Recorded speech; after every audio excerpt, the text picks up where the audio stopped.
आज पेश होगा आंतरिक बजट। तो आपको बता दें कि वित्तीय वर्ष 2025-26 के लिए बजट पेश होना है, तो पूर्ण बजट पेश किया जाएगा। मोदी सरकार के तीसरे कार्यकाल का पहला बजट रहेगा। राष्ट्रपति द्रौपदी मुर्मू से भी हाल ही में अभी मुलाकात हुई।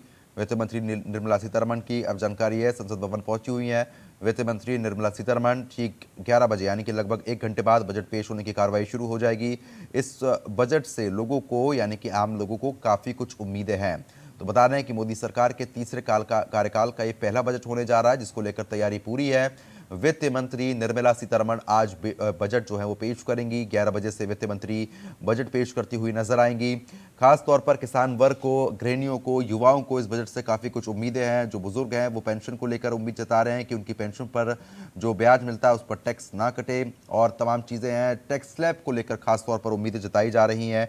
तो ये तमाम उम्मीदें हैं जो यहाँ पर जताई जा रही हैं। ऐसे में आपको ये भी जानकारी दे दें कि इस बजट से काफ़ी कुछ उम्मीदें हैं। पेट्रोल डीजल को लेकर क्या सरकार की ओर से जनता को बड़ी राहत ऐलान में उसमें हो सकता है क्या, ये भी एक बड़ा सवाल रहेगा।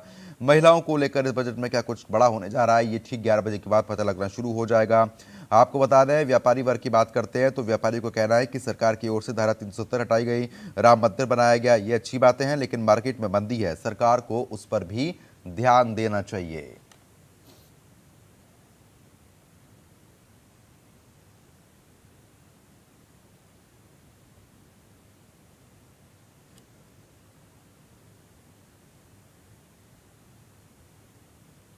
अर्थशास्त्री स्वतंत्र अग्रवाल हमारे साथ जुड़ चुके हैं और साथ ही साथ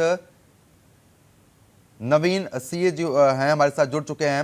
आप दोनों का स्वागत करता हूं इंडिया न्यूज पर। स्वतंत्र जी, आप ही के पास सबसे पहले आऊंगा। अब इस बजट से लोगों को काफी कुछ उम्मीदें हैं, क्योंकि जिस तरीके से चाहे किसान वर्ग की बात कर लेते हैं, गृहिणियों की, युवाओं की, आम लोगों की बात करते हैं, लगातार उम्मीद जता रहे हैं। व्यापारी वर्ग ये कह रहा है कि राम मंदिर बनाया गया, धारा 370 हटाई गई, अच्छी बात है, लेकिन बाजार में मंदी है, उस पर भी सरकार ध्यान दे। पेट्रोल डीजल को लेकर लगातार जो चर्चाएं वो यहाँ पर की जा रही है कि कटौती होनी चाहिए दामों में। क्या लग रहा है कि इस बजट में क्या कुछ खास रह सकता है? देखिए सर, पहले तो मैं आपको धन्यवाद देना चाहता हूँ इंडिया न्यूज चैनल पे मुझे बुलाने के लिए। ये जो इंटरिम बजट हमारा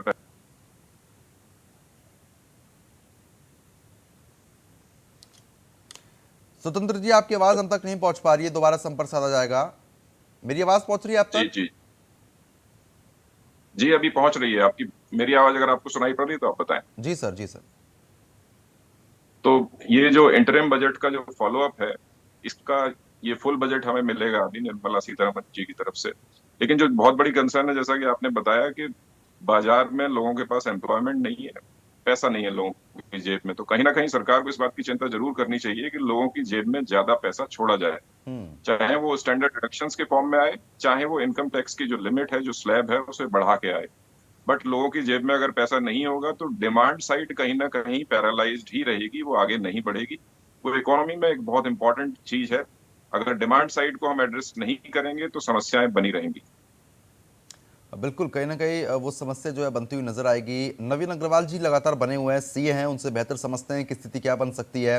नवीन जी, जिस तरीके से बजट पेश होना है उससे पहले लगातार तमाम तरीके के कयास लगाए जाते हैं कि ये हो सकता है क्या, फिर ये हो जी, सकता है इस बजट में, लेकिन पिटारा खुलेगा, स्थिति साफ होगी। अगर हम जी। आपके हिसाब से यानी कि एक सीए की भाषा में इस बजट को समझना चाहें तो क्या कुछ खास इसमें रह सकता है, क्या बदलाव हो सकते हैं जिससे आने वाले समय में फायदा मिल सकता है? क्योंकि कहा जा रहा है कि 2047 तक के लिए इस बजट में अनुरूप तैयार करने के प्रयास किए जा रहे हैं। जी सर, जहां तक हम बजट की बात करें तो बजट में न केवल आम जनता को बल्कि बिजनेसमैन को हर तरीके की उम्मीदें वित्त मंत्री से लगी रहती है।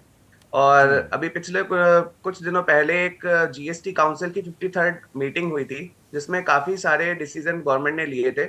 तो पहला तो जो हमें मोस्ट एक्सपेक्टेड इस बजट से है, वो है कि वो जो सारे प्रेस रिलीज में काफी सारे डिसीजंस लिए थे, उसको कानूनी अमल में लाने के लिए गवर्नमेंट ये नोटिफिकेशंस, जिसमें 2017-18 से लेकर कुछ पिछले 3-4 सालों के जो केसेस चल रहे हैं जीएसटी के, उसमें कुछ राहत हमें देखने को मिल सकती है कि उसका ऑफिशियल नोटिफिकेशन इस बजट के माध्यम से वित्त मंत्री निर्मला सीतारमण जी पेश कर सकती हैं।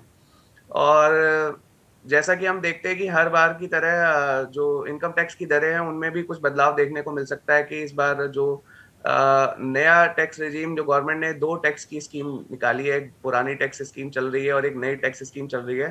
तो जैसा कि हम देखते आ रहे हैं कि कहीं ना कहीं ये नई टैक्स स्कीम को बढ़ावा देने से रिलेटेड कुछ और नए हमें प्रावधान देखने को मिल सकते हैं, और पुरानी टैक्स स्कीम में धीरे धीरे कर कर इसको खत्म करने की तरफ मेरी एक एक्सपेक्टेशन है कि शायद आगे जाकर हम एक ऐसा टैक्स स्लैब गवर्नमेंट की तरफ से देखेंगे जिसमें पुरानी टैक्स स्कीम लगभग जा चुकी होगी और नए टैक्स रेजिम जहाँ पर कम टैक्स रेट है और बिना डिडक्शन या बिना कटौती के वो चलता है, बट कम दरों पर चलता है, तो उसको ही हम आगे मुझे लगता है कि उसको प्रमोट करेगी गवर्नमेंट कहीं ना कहीं। इसके अलावा हमारे पिछले कुछ लिमिट्स हैं जिनकी भी टाइमलाइन, स्टार्टअप्स की हमारी कुछ डिडक्शंस थी जिनकी टाइमलाइन 31 मार्च 25 तक है, वो खत्म हो रही है, तो हो सकता है इस बजट में उसको हम आगे बढ़ते हुए देखें। और जैसा नॉर्मल होता है बजट में इंफ्रास्ट्रक्चर या हेल्थ स्कीम, एजुकेशन, इससे रिलेटेड हमें उम्मीदें हैं सभी को, क्योंकि भारत बहुत तेजी से विकसित देश की तरफ बढ़ रहा है। तो एक विकासशील देश की जो ज़रूरतें होती है वो बेसिक ज़रूरतें कहीं ना कहीं इंफ्रास्ट्रक्चर है और शिक्षा है और हेल्थ है। तो उसको लेकर मुझे लगता है कि कुछ हम नए स्कीम देखेंगे। पिछली बार कुछ कैंसर से रिलेटेड भी स्कीम्स लॉन्च की गई थी, तो मुझे लगता है देश में कुछ नए एम्स खोलने के लिए जी या कुछ नए मेडिकल कॉलेज को खोलने के लिए कैसे बिल्कुल, लेकिन प्रमोट कर नवीन जी सकते हैं, क्योंकि टैक्स स्लैब काफी की अगर समय हम से इन बात चीजों करते का हैं, टैक्स इंतजार स्लैब है। का जिक्र हमेशा किया जाता है, उसको किस तरीके से अब जी देखने जी को मिल सकता है कि उसमें बदलाव होगा क्या? सर, टैक्स स्लैब में मुझे लगता है कि न्यू रिजीम की टैक्स स्लैब्स में शायद बदलाव देखने को मिले। और एक 87A की रिबेट होती है एक हमारी, वो रिबेट शायद जो नए रिजीम है उसमें 7 लाख है, पुराने में 5 लाख तक मिलती है। हो सकता है पुराने वाले में उसकी कुछ लिमिट बढ़ा दी जाए। मतलब मुझे भी लगता है बेसिक स्लैब्स की दरें तो नहीं बदलेंगी, लेकिन एक छूट जो होती है कि लोअर इनकम ग्रुप के लिए हम देते हैं, देखते हैं कि 7 लाख से कम इनकम वालों को टैक्स रिबेट है, उनकी टैक्स जीरो हो जाता है, या 5 लाख से नीचे जीरो हो जाता है। उसको हम शायद कुछ बढ़ते हुए देख सकते हैं। रिबेट की अमाउंट बढ़ सकती है, स्लैब अमाउंट मुझे लगता है अनचेंज रहेंगी, हम्म, जैसा कि इंटरिम बजट में हुआ था अभी। ठीक है। स्वतंत्र कुमार जी लगातार बने हुए हैं। स्वतंत्र जी, इस तरीके से देखिए नवीन जी ने बड़ा ही बेहतर समझाया कि क्या कुछ देखने को मिल सकता है। अगर क्योंकि इस बजट से उम्मीदें लोगों को जरूर रहती हैं, हर बजट से उम्मीद होती हैं, लेकिन भारत को विकसित करने के प्रयास चल रहे हैं। 2047 तक का विजन देखने की बातें यहाँ पर लगातार कही जाती हैं। तो ऐसा क्या कुछ खास रह सकता है? क्योंकि देखिए किसान वर्ग थोड़ा भी नाराज चल रहा था, पहले लगातार देखने को मिला। तो किसानों को राहत मिल सकती है क्या, या फिर आम लोग जो है वो हमेशा इन चीज़ों का जिक्र करते हैं कि महंगाई पर कंट्रोल किया जाना चाहिए, जो हम लोग खाते हैं, सब्जियां हैं, दाल है, उनमें थोड़ी कटौती होनी चाहिए, दामों में थोड़ा जो गिरावट है वो यहाँ पर आनी चाहिए, तो उसमें भी बदलाव हो सकता है? देखिए, बदलाव हम्म। आप मैं मुझे लगता है कि बदलाव बहुत बड़े तो नहीं होने वाले हैं, लेकिन चीजों में थोड़ा थोड़ा हमें डायरेक्शन पता चलेगा, क्योंकि 2047 तक भारत सरकार की ये संकल्पना है कि भाई हमें विकसित राष्ट्र बनना है। तो विकसित राष्ट्र बनने के लिए बहुत सारे इंग्रेडिएंट्स हैं जिनसे आप विकसित बनते हैं। तो जैसे सबसे बड़ा इंग्रेडिएंट जो है इसमें, वो है इंफ्रास्ट्रक्चर। हम्म। इंफ्रास्ट्रक्चर पे सरकार का लगातार फोकस रहा है, मोदी वन से लेके अभी तक लगातार, और लगातार कैपिटल एक्सपेंडिचर बढ़ता रहा है। मुझे लगता है कैपिटल एक्सपेंडिचर में जो बढ़ोतरी हो रही है वो कंटिन्यू रहेगी, क्योंकि हमें बहुत सारे नए रोड्स की, नए पोर्ट्स की, नए एयरपोर्ट्स की, बहुत सारी नागरिक सुविधाओं की जरूरत है। जब तक वो नहीं आएंगी हम आगे नहीं बढ़ पाएंगे, क्योंकि देखिए हम 1.4 1.5 बिलियन का कंट्री है, तो हमें जो सुविधाएं हैं उनकी बहुत ज्यादा रिक्वायरमेंट है। आप देखिए इतने सारी गाड़ियां आज की तारीख में सड़कों पे हैं, ये आगे आने वाले 10 सालों में डबल और ट्रिपल हो जाएंगी। तो हमें बहुत सारे हाईवेज चाहिए, इतने सारे लोग आजकल ट्रेवल कर रहे हैं एयरलाइंस के थ्रू, हमें नए एयरपोर्ट चाहिए। तो कंट्री विकसित हो रहा है, लेकिन विकसित होने में आपको बहुत सारा पैसा पंप करना पड़ता है, जिसे हम कैपिटल एक्सपेंडिचर कहते हैं। तो उस डायरेक्शन में मोदी गवर्नमेंट का शुरू से फोकस रहा है, और मुझे लगता है इस बजट में भी वो बरकरार रहेगा। किसानों में कहीं ना कहीं, जैसा कि आपने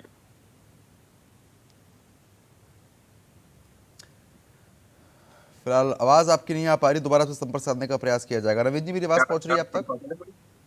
जी जी बिल्कुल। तो स्वतंत्र जी किसानों बोलिए। की बात जो आपने कही, जो किसानों में थोड़ी नाराजगी थी, तो वो मुझे लगता है कहीं ना कहीं सरकार उसे एड्रेस करने की कोशिश करेगी। और आप देखिए स्टॉक मार्केट में भी बहुत सारे जो एग्रीकल्चर से रिलेटेड स्टॉक्स थे वो पिछले 3-4 दिनों में चले हैं। इनफैक्ट कल काफी ग्रोथ थी जो आपके फर्टिलाइजर स्टॉक्स हैं उनमें। तो कहीं ना कहीं वो एक इंडिकेशन दिख रहा है कि कुछ कंपनीज को फर्टिलाइजर से रिलेटेड और बाकी दूसरे एरियाज में दिख रहा है कि सरकार कुछ ना कुछ करने वाली है बजट में। तो मुझे लगता है जरूर किसानों के लिए कुछ ना कुछ होने वाला है, उसकी सुगबुगाहट है। और किसानों को खुश करना ऑफ कोर्स सरकार की प्रायोरिटी है, क्योंकि जो बहुत बड़ा वर्ग है और वोटर भी बहुत बड़ा है, तो डेफिनेटली मुझे लगता है कि उसमें भी कुछ ना कुछ जरूर होगा। और तीसरा हाउसिंग है, हाउसिंग में भी मुझे लगता है जो मोदी गवर्नमेंट की पॉलिसी है उसमें कंटिन्यू रह सकती है, लोगों को घर देने के बारे में सोचा जा सकता है, तो वहां पे भी एक बड़ा कैपिटल इन्वेस्टमेंट आ सकता है। तो मैं ये देख पा रहा हूँ जी। कि ये तीनों चीजें ऑफ कोर्स होती हुई नजर आएंगी। अच्छा, बिल्कुल ठीक है, लेकिन और महंगाई का जिक्र हमेशा किया जाता है। चाहे देखिए, इससे पहले के भी बजट जब आते हैं तो बजट पेश होने के बाद विपक्ष लगातार इसी बात को पकड़ता है कि महंगाई में कमी नहीं आ रही है, बाकी चीज़ों में इजाफा हो रहा है। अब चाहे ऑटोमोबाइल्स की बात कर लेते हैं या फिर इलेक्ट्रॉनिक आइटम की बात कर लेते हैं, तमाम ऐसी चीज़ें हैं जिनकी दरें बढ़ रही हैं, उनमें कमी भी आनी चाहिए। महंगाई का जिक्र जरूर किया जाता है, तो कुछ ऐसी चीज़ें यहाँ पर बदलाव उसमें देखने को मिल सकता है जिससे महंगाई पर थोड़ा कंट्रोल हो पाए। इसमें मैं आपको एक बड़ा अच्छा एनालिसिस बताता हूँ। देखिए, महंगाई जो है ना, उसके दो मेजर फैक्टर्स होते हैं। एक तो हमारे इंटरनल फैक्टर्स होते हैं जो हमारे देश में ही पैदा होते हैं कहीं ना कहीं, दूसरे उसमें इंटरनेशनल फैक्टर्स भी होते हैं, क्योंकि जैसे हमारी क्रूड पे निर्भरता है तो हम विदेश से आयात करते हैं क्रूड को। तो अगर क्रूड महंगा है तो हमारे हर चीज को महंगा कर देता है। ऑफ कोर्स सरकार ने टैक्स अच्छा खासा लगा रखा है जो पेट्रोलियम प्रोडक्ट्स हम लेते हैं उन पे, बट कहीं ना कहीं वो एक एक्सटर्नल फैक्टर है जो हमारे इन्फ्लेशन में काउंट करता है। और इन्फ्लेशन आज की तारीख में पूरी दुनिया में बढ़ा हुआ है, वो एक रियलिटी है, हमें उसे एक्सेप्ट करना पड़ेगा। सरकार जरूर प्रयास करती है कि इन्फ्लेशन को हम कहीं ना कहीं कंट्रोल करें। और दूसरा जो फूड इन्फ्लेशन है वो एक बड़ी वरी होता है, क्योंकि जो मेजोरिटी ऑफ पॉपुलेशन है वो दिन में जो खाना है उसकी चिंता करती है। तो कहीं ना कहीं खाना अगर सस्ता हो तो उन्हें उसका बहुत बेनिफिट मिलता है। तो सरकार का बड़ा फोकस रहता है कि फूड इन्फ्लेशन को कंट्रोल किया जाए। तो उस दिशा में प्रयास भी चलते रहते हैं, लेकिन उसमें मौसम बहुत बड़ा फैक्टर है, क्योंकि भारत में जो खेती है सारी की सारी आप देखते हैं मौसम आधारित है। तो नए जो खेती के तरीके हैं उन्हें अपनाने की जरूरत है। कहीं ना कहीं ग्रीन हाउसेस बिल्ड होंगे, जितने ज्यादा से ज्यादा संरक्षित खेती होगी तो उससे भी ये जो इन्फ्लेशन है फूड वाला उस पर कुछ लगाम लगेगी। लेकिन सबसे इंपॉर्टेंट फैक्टर अगेन, अगर इन्फ्लेशन बढ़ रहा है तो लोगों की आमदनी बढ़नी चाहिए। लोगों की आमदनी नहीं बढ़ रही, और अगर उनकी आमदनी बढ़ भी रही है तो उस पर वो भारी टैक्स चुका रहे हैं। तो उस दिशा में अगर राहत मिलेगी कहीं ना कहीं आमदनी की तरफ से, सरकार की तरफ से, तो ये जो इन्फ्लेशन वाली चिंता है वो भी थोड़ी सी कम होगी लोगों की। ठीक है, नवीन जी लगातार बने हुए हैं। नवीन जी, अगर हम टैक्सेस की बात कर लेते हैं, क्योंकि देखिए टैक्स लगातार जैसे जैसे बढ़ते हैं वैसे वैसे परेशानी लोगों की भी बढ़ती है। लगातार हमने बुजुर्गों से भी बात की, वो भी ये कहते हुए नजर आए थे कि जो उनका डिपॉजिट है बैंक में उस पर भी अब ब्याज लगा रही है सरकार, या फिर जो पेंशन मिल रही है पेंशन धारकों को लगातार परेशानी होती है इन टैक्सेस से। तो ऐसे में जो पेंशनधारी हैं या बुजुर्ग हैं उनको टैक्स से फ्री कर दिया जाए।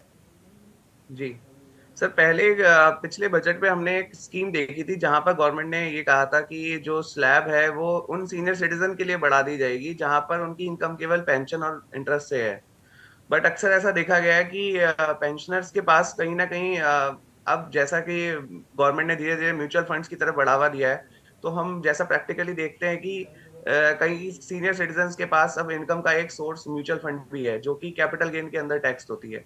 तो वहां पर वो लोग उस सुविधा का लाभ नहीं ले पाते हैं। तो अगर गवर्नमेंट अगर इस बजट में कुछ ऐसा करती है कि म्यूचुअल फंड्स को भी उस दायरे में लाती है कि सीनियर सिटीजन जो, या सुपर सीनियर जी। सिटीजन जिनको हम 80 साल से ऊपर बोलते हैं, तो उनकी स्लैब लिमिट अलग है। अभी सुपर सीनियर सिटीजन 5 लाख तक उन पे टैक्स नहीं है। तो उनके लिए मुझे लगता है कि गवर्नमेंट शायद कुछ ला सकती हो ऐसा कि हम ब्याज के साथ म्यूचुअल फंड की इनकम को भी कंसीडर करें, शेयर ट्रेडिंग को ना करें, बट म्यूचुअल फंड्स, क्योंकि अब आजकल सेविंग्स के धीरे धीरे जो तौर तरीके हैं वो उनमें नए ऑप्शंस जुड़ते जा रहे हैं, और म्यूचुअल फंड उसमें एक बहुत बड़ा ऑप्शन है। तो अगर ऐसा गवर्नमेंट प्लान करती है तो वो एक बहुत अच्छा स्टेप होगा। और जैसा सर डॉक्टर स्वतंत्र सर ने हमें बताया महंगाई के बारे में, उसमें मैं कुछ ऐड ऑन भी करूंगा कि हमारे जीडीपी की भी इस बार शायद हमें देखने को मिलेगा कि जीडीपी का पिछला अनुमान जो था फाइनेंशियल डेफिसिट का वो 5.1% था। और सर ने जैसा बताया कि हम लोग लार्जली क्रूड ऑयल पर बेस्ड हैं, ये एक बहुत बड़ा वजह बनती है महंगाई की। ठीक तो है। उसको गवर्नमेंट ने टारगेट करा था कहीं ना कहीं फाइनेंशियल ईयर में कि ये 4.8% रहेगी। तो उसका हमें एग्जैक्ट अभी एक एक्सपेक्टेशन देखने को मिलेगी बजट में, क्योंकि बजट में कई सारे स्टैटिस्टिक्स के कई सारे आंकड़े भी प्रस्तुत किए जाते हैं जिससे आगे की कई चीजें निर्धारित होती हैं, कई सारे प्राइसिंग और आगे की महंगाई क्या रहेगी ये हमें देखने को मिलेगा। तो गवर्नमेंट ने कल इकोनॉमिक सर्वे भी पेश किया है वित्त मंत्री ने। तो ये और बजट को मिलाकर हमें कई सारे आंकड़े देखने को मिलेंगे जिससे हमें पता चलेगा आगे हम किस पोजीशन